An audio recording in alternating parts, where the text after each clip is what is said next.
네, 안녕하세요, 여러분. 통합사회 수업 시작하도록 하겠습니다. 자, 오늘은 경제단원의 세 번째 주제 공부할 시간인데요. 오늘은 시장 실패와 외부 효과라고 하는 주제를 가지고 수업을 진행하도록 하겠습니다. 자, 저희가 시장 실패라고 하는 단어를 들어본 적이 있어요. 첫 번째 그 수업 시간에 이제 자본주의 발전 과정에서 자유방임주의에서 수정자본주의로 넘어가게 된 대표적인 원인이 시장 실패라고 이야기를 했던 것 같은데요. 오늘은 그거의 구체적인 내용을 공부를 해본다, 이렇게 생각하시면 좋을 것 같습니다. 자, 우선 시장 실패를 이해하기 위해서 먼저 기본적으로 알아야 될 개념이 있는데요. 어떤 거냐면, 자, 수요 공급의 원리라고 하는 경제학에서 가장 기본이 되는 원리가 있는데, 이걸 먼저 보고 시장 실패를 한번 공부를 해보도록 하겠습니다. 자, 우리가 수요 공급의 원리 이런 내용을 일상생활에서 이런 단어를 쓰지는 않잖아요. 예, 그래서 수요라고 하는 개념과 자, 공급이라고 하는 개념이 자, 어떤 걸 의미를 하는지 일상생활에서 쓰는 용어로 선생님이 좀 바꿔서 설명을 한번 해보도록 하겠습니다. 자, 일단 우리가 수요라고 하는 단어는요, 뭐라고 바꿔서 기억하면 훨씬 더 쉽냐면, 자, 소비라고 바꿔서 읽으면 훨씬 더 쉬울 것 같아요. 우리가 소비를 하기 때문에, 그쵸? 자, 그리고 공급은 뭐라고 생각하시면 되냐면, 자, 생산을 의미한다. 그래서 수요는 소비, 공급은 생산, 이렇게 생각하면서 수업을 들으면 조금 더 편할 것 같습니다. 자, 그래서 이 수요와 공급과의 관계가 어떻게 되는지를 한번 정리를 해볼 텐데요. 자, 먼저 수요, 소비부터 한번 생각을 해볼게요. 자, 우리가 보통 물건을 살 때 그 물건의 가격이 자, 올라가면 일반적으로는 그 물건을 소비하는 양을 늘리나요, 줄이나요? 당연히 줄이겠죠. 그렇죠? 그래서 소비 측면에서는 가격과 소비량의 관계는 약간 반비례 관계라고 이야기를 하고 있습니다. 경제학 측면에서는요. 자, 반면에 자, 공급은 내가 공장주라고 생각을 해볼게요. 그러니까 사장이라고 생각을 한번 해보면은 내가 생산한 제품의 가격이 올라가면 자, 그 제품을 많이 만드는 게 나한테 좋을까요? 적게 만드는 게 좋을까요? 당연히 많이 만드는 게 좋죠. 왜냐면 가격이 오르니까 많이 팔면 나한테 이윤이 많이 떨어질 테니까.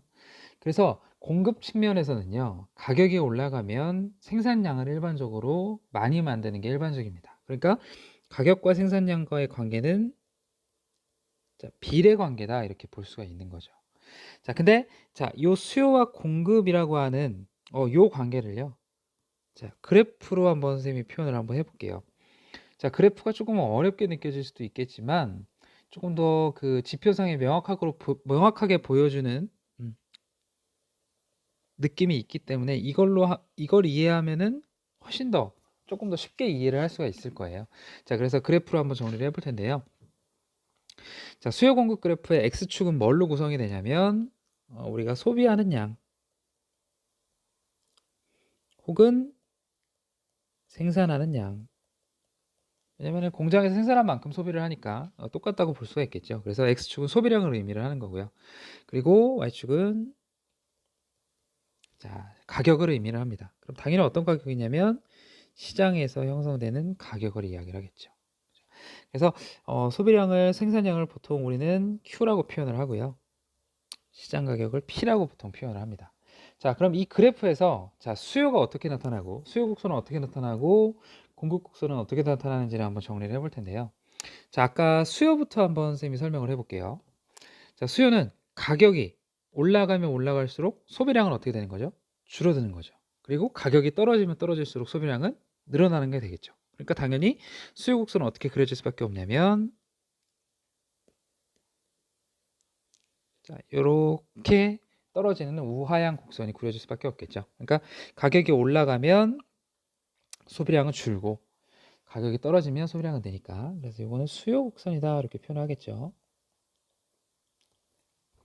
자, 반면에 공급 곡선은요. 자, 공급 곡선은 가격이 올라가면 만들어내는 생산량은 높아지니까 당연히 가격이 오르면 오를수록 생산량이 높아지는 자, 우상향의 곡선을 그릴 수가 있겠죠. 그러니까 이게 공급 곡선이 되는 거죠. 그래서 수요 곡선은 우하향하는 곡선, 공급 곡선은 우상향하는 곡선인데, 그럼 이런 상황에서 시장 가격은 당연히 어디서 형성이 될까요? 네, 수요 곡선과 공급곡선이 요 만나는 지점에서 형성이 될 텐데요.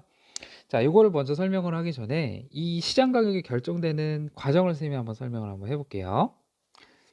자, 일단 예를 들어서 자, 만약에 어떤 사장님이 나는 P0 가격에서 물건을 팔고 싶은데 라고 생각을 해서 P0에서 그 물건 가격을 결정했다고 한번 생각을 해보자고요. 그럼 가격이 P0일 때 어떤 상황이 벌어지는지를 한번 볼게요. 자, 가격이 P0일 때는 당연히 이 공급곡선에서 만나는 점만큼 사장님은 생산을 하려고 하겠죠. 그러니까 이게 Q1이라고 한번 가정을 해보고요. 근데 자, 요 가격에서 소비자들은 요만큼밖에 안 살 거예요. Q0밖에 안 사야겠죠. 그렇죠? 가격이 비싸니까요. 그렇죠? 그래서 가격이 P0일 때 자, 사람들이 사는 수요는 Q0 정도가 될 거고요. 그리고 사람들이 공급하려고, 사장님들이 공급하려고 하는 양은 Q1만큼 되겠죠. 그렇죠? 그러니까 그래프로 따져보면 요만큼이 될 텐데 자, 이만큼에 뭐가 발생을 하는 거냐면 초과 공급이 발생을 하는 거예요. 그러니까 다른 말로는 재고가 쌓이는 거죠. 그러니까 어차피 P0 가격에 물건을 찍어낸다 하더라도 자, 이만큼은 물건이 안 팔린다는 얘기예요. 그럼 재고가 쌓이게 되면은 이 사장님의 손실은 커지겠죠? 그러니까 가격을 어떻게 해야 되죠? 가격을 내릴 수밖에 없는 거예요. 손실을 최소화하기 위해서는. 그래서 가격이 내려갈 수밖에 없는 거죠. 자, 반면에 잠깐만요. 다시 한번 정리해 볼게요. 자, 반면에 자, 어떤 물건이 P0에서 형성이 됐다고 쳐보자고요. 가격이 P1이래요. P1.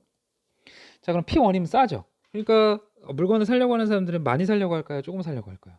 많이 사려고 하는 거예요. 그러니까 수요자들은 P1 가격이면 내가 Q1만큼은 구매를 하겠어. 이렇게 얘기를 하는 거죠. 자, 반면에 물건을 만드는 사람들은 야, 너무 싸잖아. 나 안 만들 거야 하면서 자, P0만큼만 만든다는 거죠. P0만큼만 물건을 생산한다는 거죠. 그러면 살려고 하는 사람이 팔려고 하는 사람보다 훨씬 많은 형상, 그러니까 초과 수요 현상이 나타나게 되는 거죠. 그러니까 이만큼의 물건을 살 사람들이 많아지는 거죠. 물건 살 사람들이 많은 거죠. 사람이 많은 거란 말이에요. 그러다 보면 가격은 당연히 물건 살 사람이 많으니까 올라갈 수밖에 없는 거죠. 올라갈 수밖에 없는 거예요. 그래서 이런 과정을 수없이 반복하다 보면 물건을 살 사람과 물건을 팔 사람이 일치하는 점, 요 점이 형성이 되게 되는데 자, 요 점이 뭐가 되는 거냐면 자, P 별표라고 해보고요. 여기를 Q 별표라고 해보면 이 P 별표가 뭐가 되는 거냐면 시장에서의 균형 가격이 된다. 자, 이렇게 이야기를 할 수 있는 거죠. 왔다 갔다 하면서 그리고 Q 별표는 뭐가 되는 거냐면 시장에서의 균형적인 생산량이 된다. 이렇게 표현을 할 수가 있다는 거죠.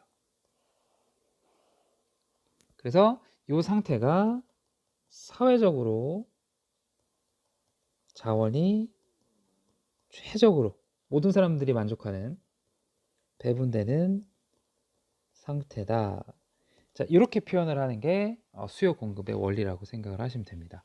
근데 지금 저희가 이제 이야기했던 것들, 이런 과정들 있죠. 이런 과정들. 자, 이런 과정들은 누가 시켜서 한 건가요? 아니죠. 그렇죠? 시켜서 한 게 아니라 뭐에 의해서 진행이 된 거냐면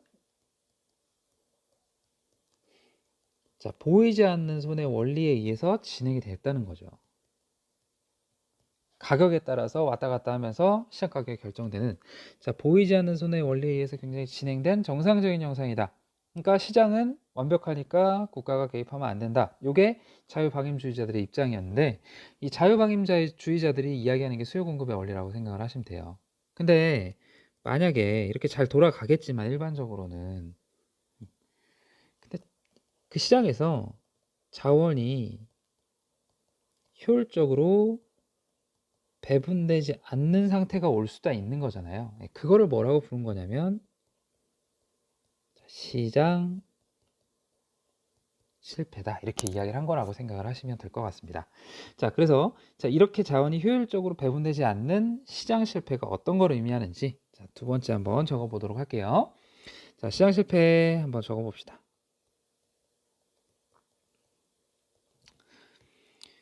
자, 시장 실패는 조금 전에 설명했던 용어대로 한번 설명을 해보면 자, 보이지 않는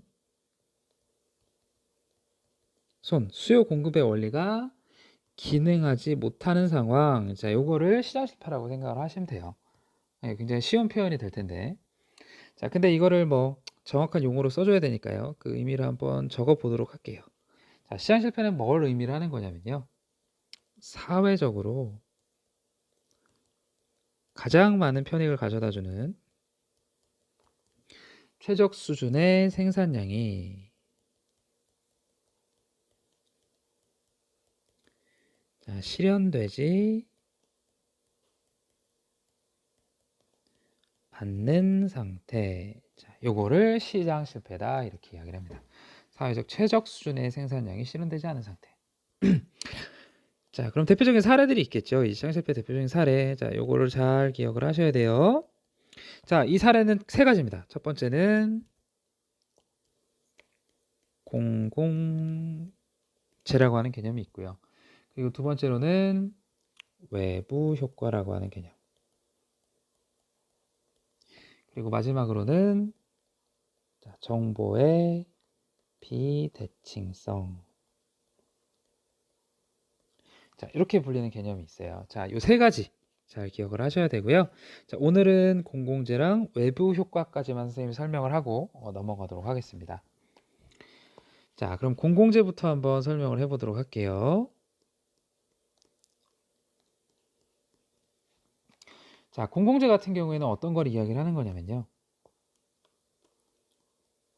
비경합성이라고 하는 개념과 비경합성과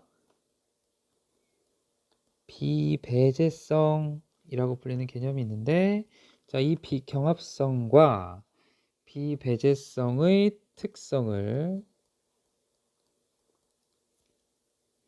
모두 지닌 재화. 자, 이거를 우리는 공공재다 이렇게 이야기합니다. 비경합성과 비배제성의 특징을 모두 지닌 재화. 자, 용어가 좀 어렵죠? 자, 그래서 비경합성이 뭐고, 자, 비배제성이 뭔지를 먼저 설명을 한번 해보도록 할게요. 자, 일단 비경합성은 어떤 걸 뜻하느냐면 경합하지 않는 상태를 비경합성이라고 이야기를 하겠죠. 이거를 용어로 풀어서 한번 설명을 해보면 자, 한 사람의 소비가 자, 다른 사람의 소비에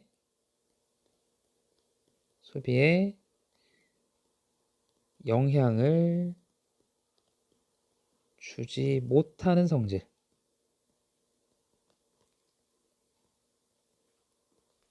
자, 요거를 비경합성이다 이렇게 이야기를 합니다. 자, 조금 있다가 예를 들어서 한번 더 설명해 보고요. 자, 비배제성은 뭐냐면요. 자, 대가를 지불하지 않은 사람의 소비를 자, 배제할 수 없는 성질.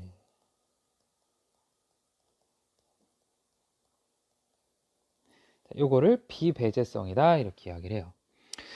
자, 비경합성은 한 사람의 소비가 다른 사람의 소비에 영향을 주지 못하는 성질이고요.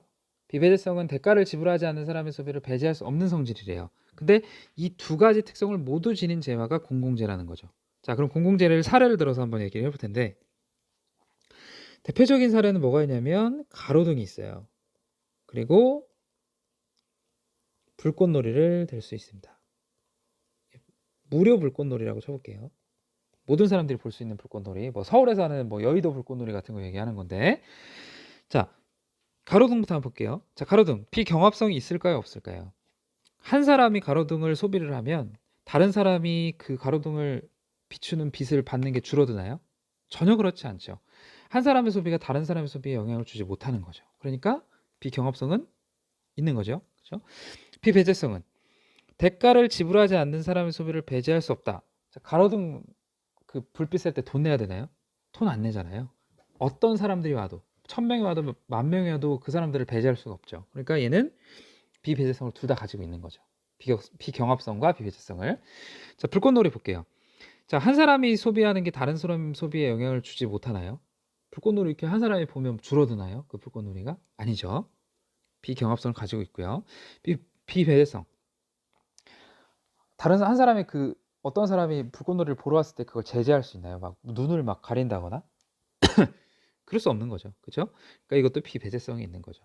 그러니까 이 두 가지 성질을 모두 지닌 재화를 자, 공공재라고 이야기를 하는데 자, 이 공공재는 경제성, 그러니까 이윤을 남길 수가 있을까요, 없을까요? 경제성이 현저히 떨어지겠죠. 왜냐하면 경합도 안 되고 배제도 안 되니까 돈 낼 사람이 없는 거잖아요. 그러다 보니까 이런 것들이 사회적으로 필요한데 이윤이 안 되다 보니까 적어지는 상태. 그러니까 이게 공공재 부족 상태가 벌어질 가능성이 굉장히 큰 거죠. 수요 공급의 원리에 맡겨놓으면. 그러니까 이런 상황에서 사회적으로 손실이 발생하는 상황. 요게 시장 실패라고 표현을 할 수 있다는 거. 그러니까 공공재는 수요 공급의 원리에 맡겨놓으면 만들 수 없는 재화이기 때문에 시장 실패한 사례가 될 수 있다. 이거 잘 기억을 해두셔야 될 것 같고요.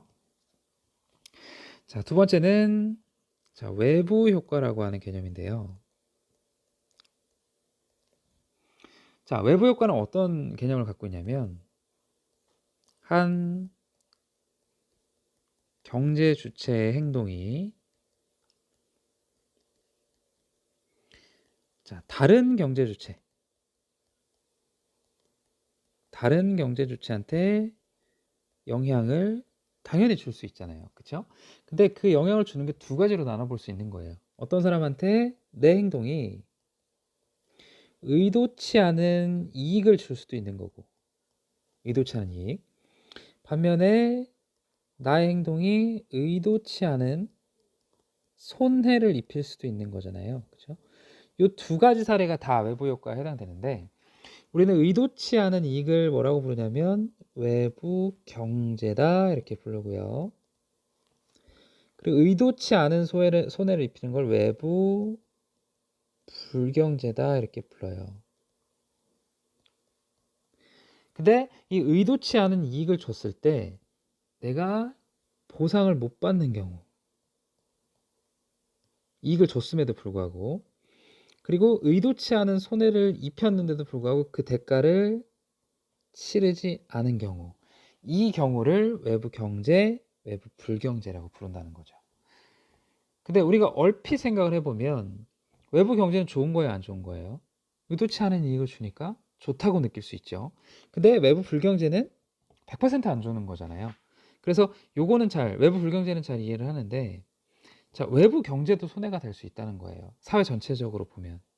왜냐하면 보상을 하지 않기 때문에 더 만들 수 있음에도 불구하고 사람들이 물건을 많이 만들까요, 안 만들까요?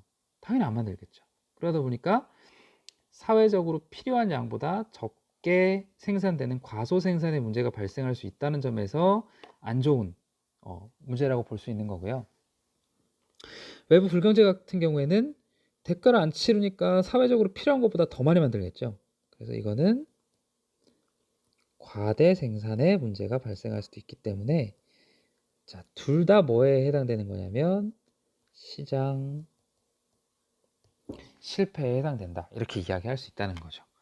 자, 이거의 구체적인 내용은 프린트에서 좀 정리를 하는 게 좋을 것 같다는 생각이 들어요. 그래프를 통해서 한번 예시를 통해서 정리를 한번 해보도록 하겠습니다. 그리고 마지막 정보의 비대칭성. 네, 자, 여기까지 해야 될 것 같네요. 자, 정보의 비대칭성까지 오늘 정리를 해보도록 할게요. 자, 일단 정보의 비대칭성은 뭘 의미하는 거냐면 어떤 사람과 어떤 사람이 경제활동을 할 때 정보가 공평하지 않다는 거죠. 정보가 공평하지 않은 상태를 정보의 비대칭성이다 이렇게 이야기를 한다는 거죠. 자, 근데 이 정보의 비대칭성의 종류에는 두 가지가 있습니다. 첫 번째는 역선택이라고 하는 시장 실패가 있는 거고요. 그리고 두 번째로는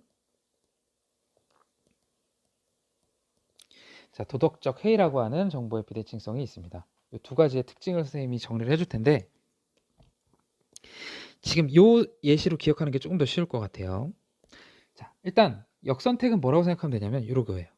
아, 잘못 샀어. 요게 역선택이라고 생각하시면 됩니다.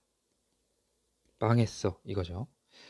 자, 그러니까 이거는 계약 전에 일어나는 정보의 비대칭성을 이야기를 하는 거다, 이렇게 생각하면 되는데 예시로 들면 좀 쉬울 거예요. 뭐 생각하면 되냐면 이거 생각하시면 돼요. 자, 중고나라에서 거래를 했어요, 제가. 근데 이 경우에 그 물건에 대해서 완벽하게 모르잖아요. 근데 그 사람이 하자 있는 물건을 판매한 거예요. 그럼 이때 어디서 정보의 비대칭성이 생겨난 거냐면 계약 전에 그 사람보다 내가 정보를 적게 알고 있었던 거잖아요. 네, 이 경우에를 역선택이라고 이야기를 하는 겁니다. 자, 반면에 자, 도덕적 해이는 뭐냐면 이거예요. 아, 계약했으니까 내 맘대로 할 거야. 그러니까 계약 후에 돌변하는 거를 도덕적 해이라고 이야기를 해요, 보통은. 그러니까 이거는 계약 후에 발생하는 정보의 비대칭성이라고 생각을 하시면 되는데 예를 들어서 이런 거죠. 제가 자동차를 사서 자동차 보험을 들었어요. 돈을 냈죠. 그죠? 그러니까 이때부터 막 사는 거죠. 그래, 나는 보험을 들었으니까 난폭 운전을 할 거야. 왜냐면 보험이 다 해결해 줄 테니까. 자, 근데 계약 후에 이렇게 바뀔 거는 아무도 생각을 못 했던 거죠. 보험회사 측에서는. 이런 경우를 도덕적 해이라고 이야기를 합니다. 그래서 역선택과 도덕적 해이를 구분할 때는 언제 비대칭성이 발생을 하는지, 언제, 그게 중요한 거죠. when이 중요한 거죠. 그래서 이 상황을 나눠서 정리를 하면은 비대칭성을 쉽게 파악할 수 있다는 생각이 드네요.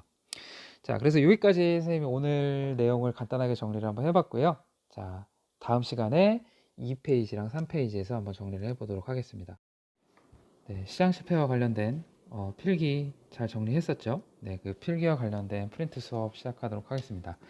쌤이 나눠줬던 4페이지와 5페이지를 보면서 수업을 들어주시면 될 것 같고요. 그리고 필기했던 내용을 잘 기억하면서 수업을 들어주시면 될 것 같습니다. 자, 그럼 일단 첫 번째로는 이제 시장의 역할에 대해서 먼저 이야기를 해보도록 할게요. 자, 시장의 역할은 수요자와 공급자의 자유로운 경쟁을 통해 자원의 효율적인 배분을 유도하는 역할을 담당하고 있는 게 시장이라고 보통 이야기를 하죠. 이를 통해서 자원의 효율적 배분으로 자, 총잉여 극대화 달성을 하는 것이 목표다, 이렇게 이야기를 하고 있습니다. 근데 여기서 이야기하는 잉여는 우리가 수업 시간에 배웠던 표현으로 바꿔보면 자, 편익이라고 생각을 하시면 될 것 같고요. 그래서 이 시장의 역할을 굉장히 강조하는 자본주의를 우리는 자유방임주의라고 불렀었죠. 그래서 이 자유방임주의가 강조하는 게 이 시장의 역할이라고 생각을 하시면 될 것 같아요. 자, 그래서 이렇게 자원이 효율적인 배분을 통해서 총잉여가 극대화되면 굳이 정부가 나설 필요가 없고 시장은 잘 돌아갔을 텐데 이런 효율적 배분이 잘 이루어지지 않는 상태, 그리고 않는 현상이 발생을 하게 되는 거죠. 그거를 우리는 시장 실패라고 설명을 하게 될 수 있습니다. 자, 시장 실패의 의미를 먼저 한번 정리를 해볼게요. 자, 시장 실패의 의미는 시장이 자원을 효율적으로 배분하지 못하는 상태에 놓여지게 되는 걸 시장 실패라고 이야기를 하겠죠. 그래서 재화나 서비스가 사회적 최적 수준보다 많이 만들어지거나 아니면 더 많이 필요함에도 불구하고 적게 생산되는 경우가 나타나게 되는데 이런 것들을 시장 실패다, 이렇게 이야기한다 라고 표현할 수 있을 것 같습니다. 자, 이러한 시장 실패 사례로는 크게 세 가지예요. 첫 번째는 공공재, 그리고 두 번째는 외부 효과, 그리고 세 번째는 역선택과 도덕적 해이를 들 수 있는데 이 세 가지 다 필기를 통해서 간단하게 정리를 해봤었죠. 프린트를 통해서는 자, 구체적인 내용을 한번 정리를 해보도록 하겠습니다. 자, 먼저 공공재부터 한번 정리를 해보도록 할게요. 자, 공공재의 의미는 대가를 지불하지 않는 소비자들을 포함하여 많은 사람들이 경합하지 않고 소비할 수 있는 재화를 공공재라고 이야기를 합니다. 더 쉽게 표현을 하면은 돈을 내지 않고요. 그리고 경합을 하지 않아도 얻을 수 있는 재화를 공공재라고 이야기를 하는 거죠. 그래서 대표적으로는 뭐 국방, 치안, 뭐 가로등 이런 것들이 있는데, 자, 이거를 경제학적 용어로 바꿔서 경제학적 설명으로 바꿔서 한번 이야기를 해보면, 공공재는 비경합성과 비배제성을 모두 가지고 있는 재화나 서비스를 의미한다. 이렇게 기억하면 조금 더 쉬울 것 같다는 생각이 드네요. 비경합성, 비배제성을 모두 가지고 있는 재화나 서비스. 자, 그러면 이 비경합성이 뭔지, 비배제성이 뭔지를 정리를 해봐야 되겠죠? 자, 먼저 비경합성의 의미부터 한번 살펴보도록 하겠습니다. 자, 비경합성은 어떤 걸 의미를 하냐면요. 소비에 참여하는 사람의 수가 아무리 많아도 한 사람이 소비할 수 있는 양에는 전혀 변함이 없는 특징을 비경합성이라고 이야기를 합니다. 그러니까 즉 경합을 하지 않아도 내가 얻게 되는 그 양은 똑같다는 거죠. 소비량은 똑같을 수밖에 없다라는 거고요. 그래서 한 사람이 소비한다고 해서 다른 사람이 소비할 기회가 줄어들지 않는 특성을 가진 게 비경합성의 의미라고 보시면 될 것 같습니다. 자, 많은 예가 있는데 그 중에 가장 알기 쉬운 예로 선생님이 뭘 갖고 왔냐면요. 비경합성의 대표적인 예인데 한번 밑에다 한번 적어보시면 좋을 것 같아요. 자, 무료 불꽃놀이를 들 수가 있습니다. 자, 무료로 보게 되는 불꽃놀이를 옆에 사람이 많이 본다고 해서 내가 적게 볼 수 있는 건 아니잖아요. 그러니까 어떤 사람이 이걸 보더라도 아무리 많아도 이거를 소비할 수 있는 양은 정해져 있기 때문에 이 불꽃놀이랑 무료 불꽃놀이 같은 경우에는 비경합성의 성격을 띈다 이렇게 표현할 수가 있는 거죠. 자, 그래서 요거를 일단 요 성질을 공공재도 가지고 있어야 되고요. 자, 두 번째는 비배제성인데요. 자, 비배제성은 요 의미를 보기 전에 선생님이 조금 더 쉽게 설명을 한번 해보면요. 뭐라고 생각하시면 되냐면 돈이 없어도 내가 소비가 가능한 재화, 이거를 비배제성을 띤 재화라고 생각을 하시는 게 좀 쉬울 것 같아요. 자, 의미를 한번 정리해 볼게요. 자, 대가 없이 소비가 가능한 성질, 이거를 비배제성이라고 얘기를 하는데요. 자, 의미는 자, 어떤 대가를 치르지 않고 재화나 서비스를 소비하려는 사람의 경우에도 소비에서 배제할 수 없는 특징을 비배제성이다 이렇게 이야기를 합니다. 어떠한 대가를 치르지 않고 재화와 서비스를 소비하려는 사람의 경우에도 소비에서 배제할 수 없는 특징. 그렇기 때문에 대가를 치르지 않는 사람을 소비에서 배제할 수가 없습니다. 자, 이 비배제성을 띠는 재화 중에 요즘 가장 이슈가 되고 있는 재화를 하나 갖고 와 봤는데요. 뭐냐면 코로나 백신입니다. 자, 코로나 백신을 맞을 때 사람들이 돈을 내고 맞나요? 안 내고 맞나요? 돈을 내고 맞지 않아요. 네. 대가를 치르지 않는 사람도 다 소비를 할 수 있다는 얘기죠. 그래서 신청만 가능하면 이게 무료로 정부에서 제공을 하고 있기 때문에 이 코로나 백신 같은 경우에는 비배제성을 띈다. 이렇게 이야기를 할 수가 있는 거죠.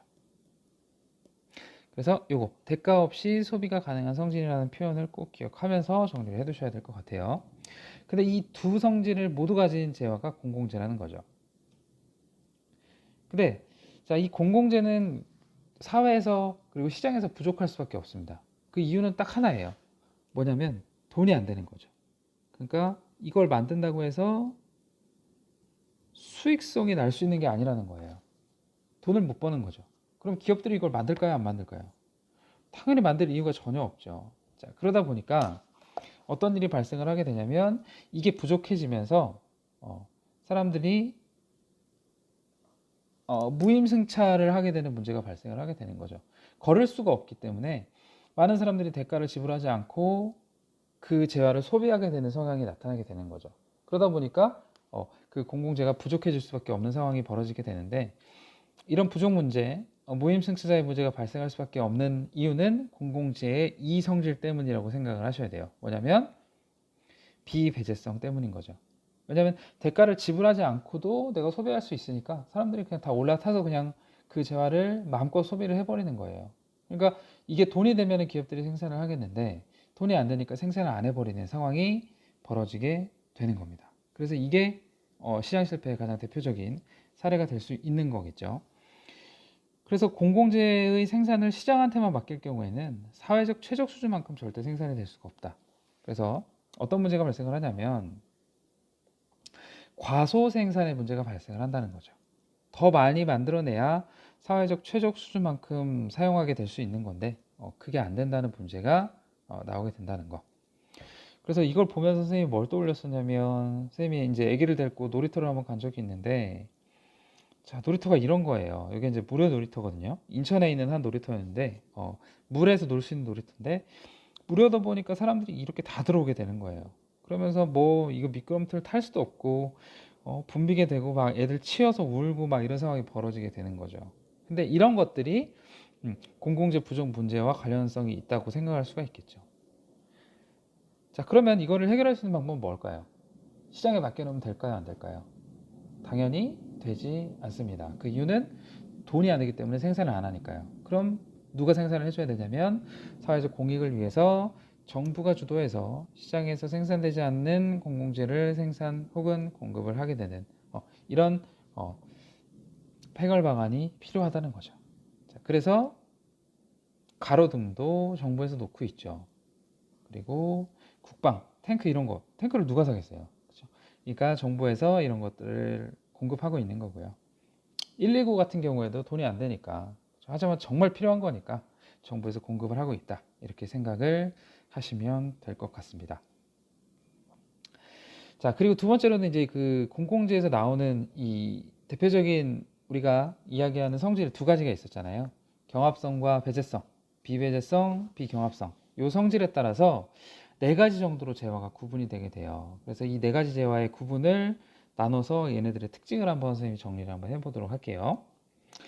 자, 경합성은 뭐냐면, 그럼 비경합성은 아까 뭐였냐면은, 어떤 사람이 재화를 소비하더라도 내가 소비할 수 있는 양에 영향을 끼치지 않는 게 비경합성이라고 그랬잖아요. 그럼 경합성은 뭐냐면, 다른 사람이 소비해버리면 내가 소비를 못하는 게 경합성이겠죠. 그리고 배제성과 비배제성은 이렇게 생각하시면 돼요. 배제성은 뭐냐면, 돈을 반드시 지불해야 되는 거예요. 그럼 돈을 지불한 사람들한테만 허용이 되니까 배제성이 있는 거고요. 비배제성은 돈을 지불하지 않아도 그 사람의 소비를 막을 수 없는 성질인 거죠. 그렇게 기억하면서 한번 기억, 니은, 디귿, 리을 제어의 특징을 한번 정리해 보도록 할게요.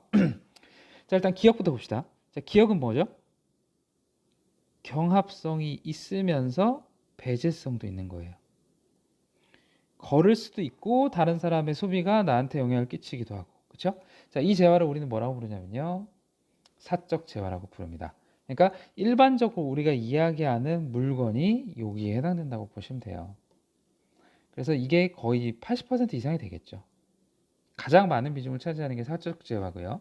사적 재화는 경합성과 배제성의 특징을 가진다, 이렇게 보시면 될 것 같고, 자, 니은을 볼게요. 니은은 뭐냐면 배제성은 있네요. 돈은 내야 되나 봐요. 근데 돈을 내는 순간 그 안에서 소비할 수 있는 양은 줄어들지는 않는 거죠. 그래서 배제성과 비경합성을 띈 게 니은인데요. 니은을 뭐라고 부르냐면 자연 독점이다, 이렇게 부릅니다. 자, 대표적인 사례로는 한산한 유료도로죠. 배제성이 있죠. 돈을 내니까요. 하지만 들어가면 마음껏 누릴 수 있다. 그리고 유료로 신청해서 보는 케이블 방송, 그렇죠? 돈을 내니까 배제성은 있지만 들어가면 마음껏 볼 수 있잖아요. 다른 사람의 소비가 나한테 영향을 끼치지 않으니까. 그래서 니은을 자연독점이라고 하는 거고요. 자, 디귿 볼게요. 디귿은 뭐냐면 경합은 한대요. 다른 사람이 소비하면 내 소비가 줄어든대요. 근데 돈은 안 낸대요. 비배제성이 되는 거죠. 자, 이런 재화를 우리는 뭐라고 부르냐면 공유자원이라고 부릅니다. 공유자원. 대표적인 사례로는 막히는 무료도로, 그리고 119 같은 것들이 있겠죠. 자, 막히는 무료도로에서는 내가 이거를 공짜로 이용할 수 있기 때문에 비배제성을 띠지만 안에 들어가서 다른 사람들이 이거를 해버리면서 내가 소비할 수 있는 양이 줄어들게 된다는 거. 119도 마찬가지잖아요. 돈을 내지는 않아요. 하지만 다른 사람들이 불렀을 경우에는 내가 기다려야 되는 상황이 생길 수도 있는 거죠. 그래서 이거를 공유자원이다, 이렇게 이야기를 한다는 겁니다. 자, 마지막 리을은 자, 비경합성과 비배제성을 동시에 띠는 거. 아까 이야기했던 뭐에 해당되는 거냐면 공공재에 해당이 된다는 거죠. 그래서 국방, 가로등, 이런 것들이 여기에 해당된다. 이렇게 보시면 될 것 같습니다. 자, 그래서 요 공공재에서는 경합성과 비경합성, 배제성과 비배제성의 의미를 잘 파악하고 공부를 하셔야 될 것 같다는 생각이 듭니다. 네, 그럼 두 번째 외부 효과 가보도록 하겠습니다. 자, 외부 효과의 의미 한번 정리를 해볼게요. 자, 외부 효과는 어떤 경제 주체의 경제 활동이 다른 사람에게 의도하지 않는 이익, 이거를 외부 경제라고 표현을 하고요. 그리고 의도하지 않은 피해, 이거를 외부 불경제라고 표현을 하는데, 자, 둘 다 외부 효과에 해당되는 거예요.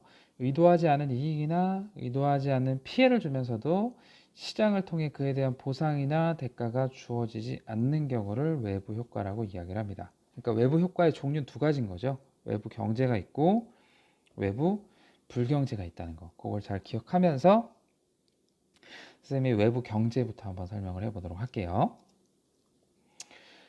자, 외부 효과의 유형은 두 가지인데, 자, 여기서 선생님이 생산 측면이라고 적어놨는데요. 자, 외부 효과는 생산 측면도 있지만 소비 측면도 있어요. 근데 소비 측면은 선생님이 그 시험 범위에서 뺐기 때문에 생산 측면, 그러니까 외부 효과 하면 지금 설명하는 것만 잘 생각하시면 될 것 같습니다. 자, 그럼 첫 번째 외부 경제부터 한번 보도록 할게요. 자, 외부 경제는 긍정적 외부 효과라고도 이야기를 합니다. 근데 긍정적 외부 효과 하면 왠지 좋아 보일 수 있지만 시장 전체적으로 보면 좋은 게 아니라는 사실을 꼭 염두에 두고 설명을 들어보세요. 자, 일단 외부 경제의 의미는 뭐냐면, 자, 다른 사람에게 이득을 주지만 그에 대한 보상을 하지 않는 경우를 외부 경제라고 이야기를 합니다.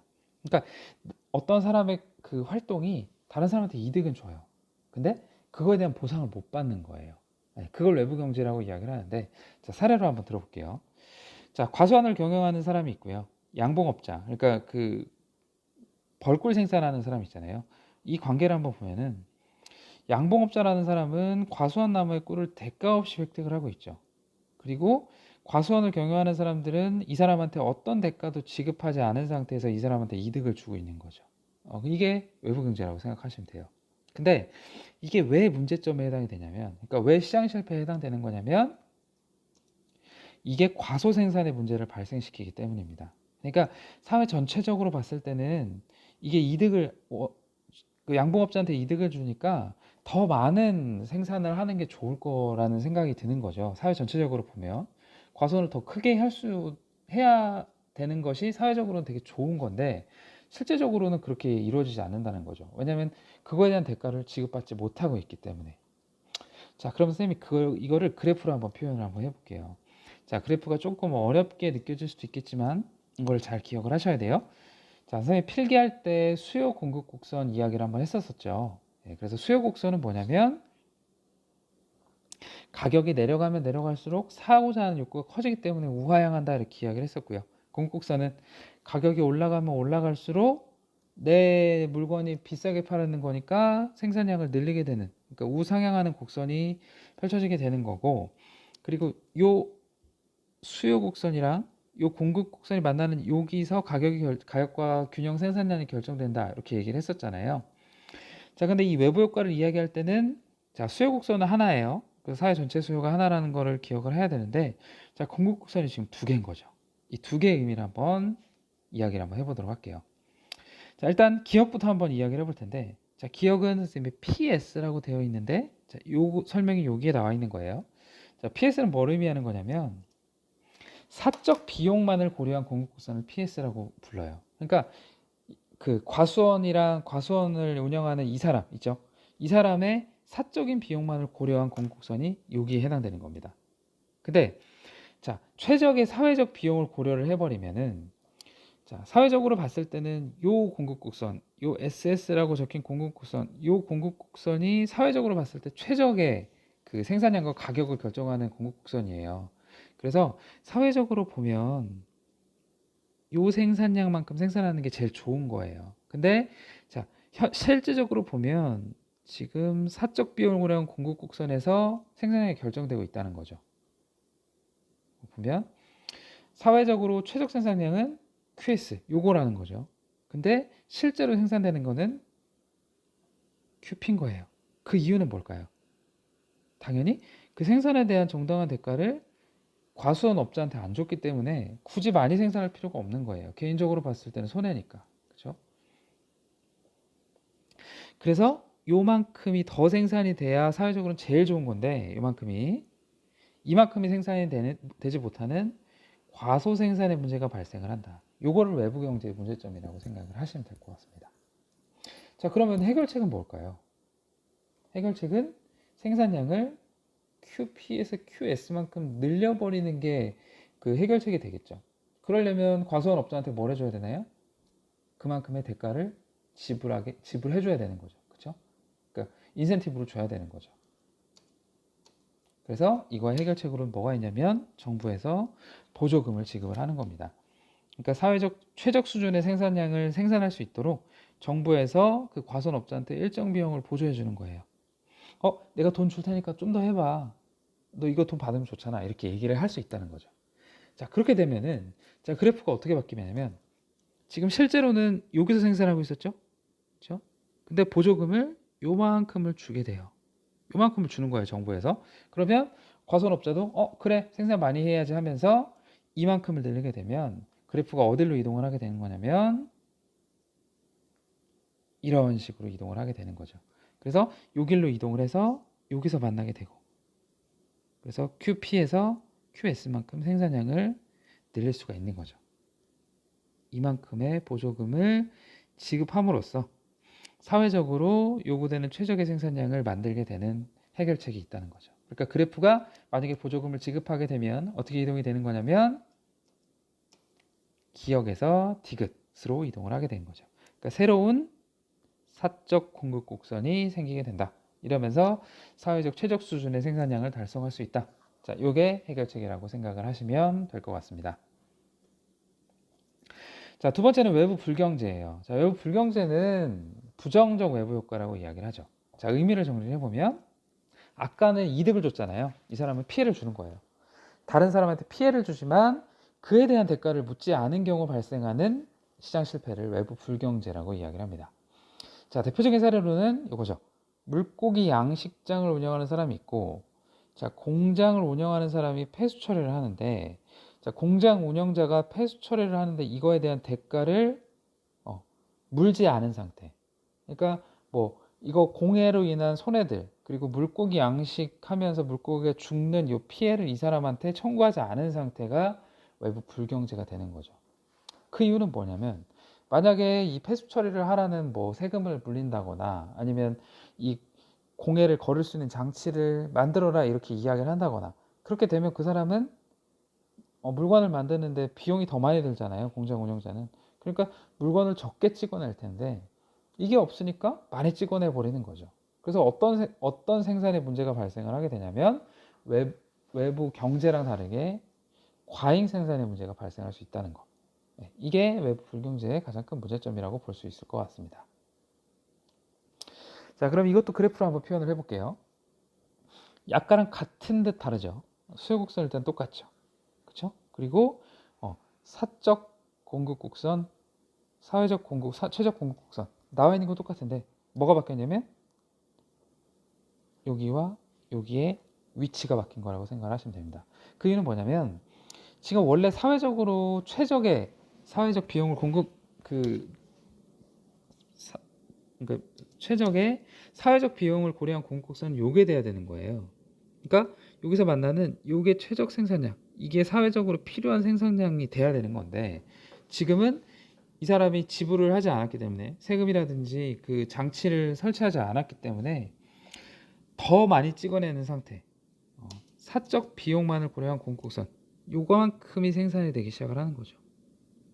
그래서 정리를 한번 해보면 사회적으로 최적 생산량은 QS예요. 요만큼을 생산을 해야 돼요. 근데 실제로 생산되는 건 QP만큼 생산이 되는 거죠. 그러니까 얼마만큼의 과잉 생산이 되고 있는 거냐면 이만큼의 과잉 생산이 되고 있는 거죠. 그래서 요 외부 불경제에서는 과잉 생산의 문제가 발생하고 있다. 이거를 기억하셔야 되는 거고요. 그 이유는 당연히 뭐냐면 피해에 대한 정당한 불이익을 부과하지 않았기 때문입니다. 자, 그럼 이건 어떻게 해줘야 될까요? 그 정당한 불이익을 상쇄할 만큼의 대가를 치러야 되겠죠. 그 공장 주인이. 그럼 외부 불경제를 다시 한번 설명을 해보면 뭘 매기면 되냐면요. 그러면 그만큼의 세금을 매기면 돼요. 이거를 이제 공예세라고 불러요. 우리나라에서. 자, 세금을 얼마큼 물리게 되냐면 요만큼을 물리게 되는 겁니다. 세금을 물리게 돼요. 돈 더 내 이거죠. 네가 공해를 저지른 만큼, 환경오염을 한 만큼 세금을 더 내 이렇게 이야기를 하는 거죠.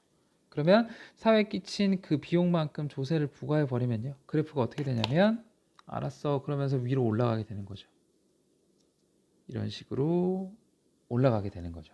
그래서 자 그래프가 또 새로운 개인적인 공급곡선이 생기게 되는 거잖아요. 자 원래는 여기서 생산을 했었죠. 이만큼을 생산을 했었는데 자 세금을 물리게 되면서 어쩔 수 없이 위로 올라가게 되면서 생산량이 이만큼으로 줄어들게 되는 거죠. 근데 사회적으로 요구하는 최악순위의 여기니까요. 그렇죠? 그래프가 니은에서 이렇게 디귿으로 이동하게 되는 게 해결책이라고 생각을 하시면 될 것 같습니다. 자, 그래서 오늘은 이제 외부 효과랑 공공재에 대해서 이야기를 했는데 그 외부 효과랑 그 공공재에 관련된 내용들이 이렇게 그래프가 나오고 좀 어렵게 느낄 수도 있어요. 하지만 그 내용만 잘 이해를 하면 전혀 어렵지 않거든요. 그래서 이 영상 보면서 좀 복습해 보시고 그리고 모르는 부분이 있으면 쌤한테 와서 반드시 질문을 좀 해주세요. 그리고 5페이지 내용 쌤이 그 옆에 확인학습 준 거 네 문제가 있잖아요. 이 네 문제를 꼭 한번 풀어봐 주세요. 그리고 그거에 대한 설명은 쌤이 오프라인 수업에 나와서 진행을 하도록 하겠습니다. 자, 오늘 너무 고생 많으셨고요. 그리고 수업 잘 듣고 기말고사 대비 잘 해주시기 바랍니다. 그리고 그 확인학습과 관련된 문제의 정답은 쌤이 그 온라인 클래스에 공개를 해놓도록 하겠습니다. 그리고 그거에 대한 풀이는 수업 시간에 하도록 할게요. 자, 고생 많으셨고요. 자, 다음 시간에 보도록 합시다.